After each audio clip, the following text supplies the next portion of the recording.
ती लेक ज्यावेळेस तिचं वडील तिला सोडून जातात, ज्यावेळी लेकीची आणि बापाची ताटात तूट होते, त्यावेळेस ती लेक दुसऱ्याचा बाप बघताना तिला यातना होतात. ती सांगते, मला कसं तरी होत या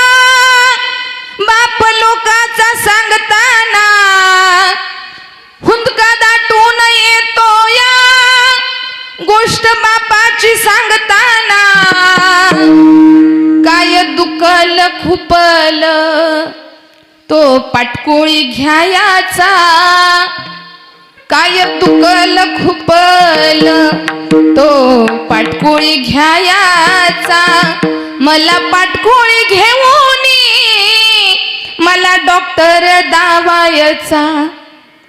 मला पाटकोळी घेऊन मला डॉक्टर दावायचा, सारखी चिंता